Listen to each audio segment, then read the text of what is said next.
Hi, this is Darren from Property Prosperity. Today I thought I'd have a bit of a chat to you about why the grass isn't greener on the other side. So again, I'm sure you're thinking, well, how does that apply to property and investing and developing and all that sort of stuff? But I suppose, in life, I suppose, we always think that there's always better opportunities somewhere else, and then there's never any good opportunities around where I am, and if only I lived in another state or another country, there might be. Hey, Shani, thanks for joining. If I lived in another state or another country or something, that's where all the good deals are, and I'm just missing out because I'm in a bad location. But in reality, there's great opportunities everywhere, really. So when I first started out, I had the same situation.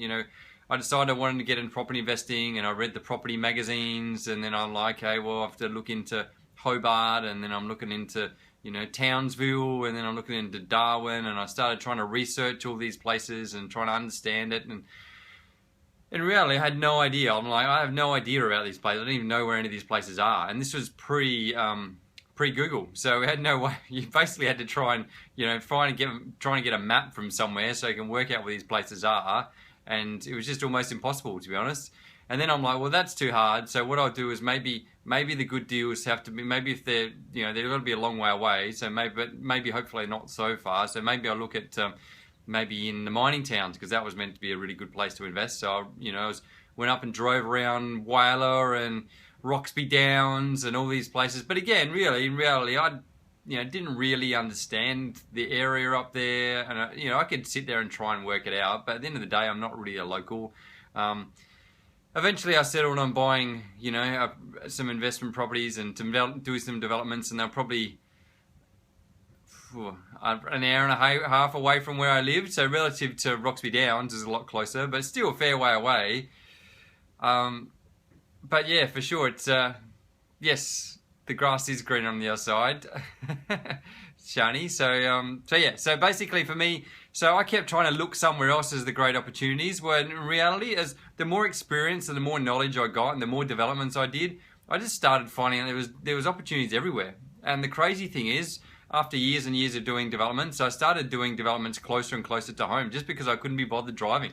In the pre-Google world, you'd literally have to, if you you'd look in the paper, you see an opportunity for a development or a big block and an old house, and it says renovated to delight. So you get in the car and you drive down and have a look at the site, and then you'd have to drive down and talk to the council and stuff. So just driving around everywhere, and it just became ridiculous. I'm like, man, I just can't keep driving around looking at all these places. And 9 times out of 10 or 99 times out of 100, it wasn't really a good deal. So it just meant I was just driving around constantly trying to find these awesome deals. So that was part of it, really, just fatigue. I just couldn't be bothered. It kept driving around longer. So I eventually just started looking for closer to home and closer to home. And the thing is with investing and stuff is that although it's important to try and make money out of investing, what I think is even more important is to not lose money.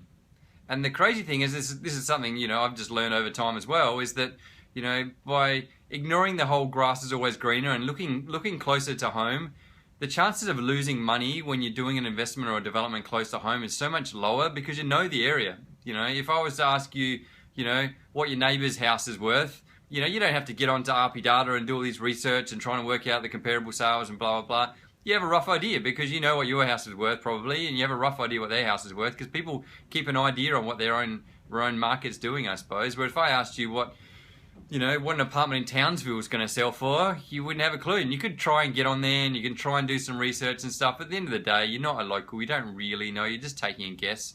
And I suppose that's my logic. The chances of making a mistake is a lot lower in areas where you know the area than somewhere where you don't know the area. So I think that's my logic of why I wouldn't get too stressed about the whole grass is always greener and look close to home, because if you do look close to home, the chances of you making a mistake is so much lower. What will happen over time as you build up skills and knowledge and experience, you just get better at what you do, your eyes are going to open up to heaps of opportunities, and you're just going to see them everywhere. It's just like, the whole thing, when you buy a red car, suddenly you see everyone's got a red car. It's just the same sort of thing. When you start doing developments and you start doing, seeing all these, you do one development, you do another development site, you see these opportunities that just pop up.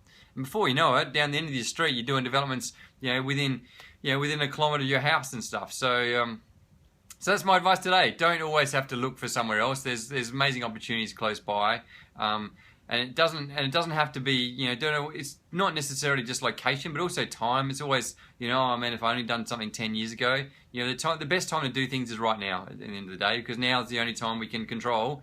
And there's always opportunities out there. You know, you just got to be out there with your eyes open, ready to take advantage of it.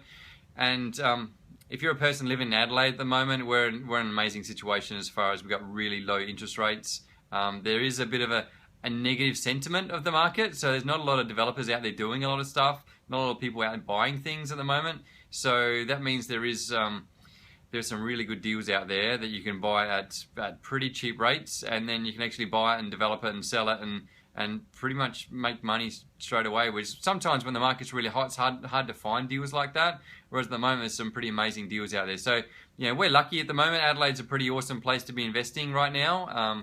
You know, things change over time, but at the moment, it is a pretty good place to be investing. So, so yeah, if you're thinking a bit down and you're thinking, oh man, if I was only somewhere else and I could look at all these great opportunities, you know, just open your eyes up, because there's amazing opportunities out there right now. So, and I'm sure you can take advantage of it. And if you've got any questions, or you're something you're not sure about, or you want to run something by, then feel free to send through a question or a comment. I'm happy to answer any questions you may have. And if you like what I've had to say, then click on the like button. If you haven't liked what I say, then click on the like button too, and maybe I'll try a bit harder for next time. And if you think someone might get some use out of this, click on the share button.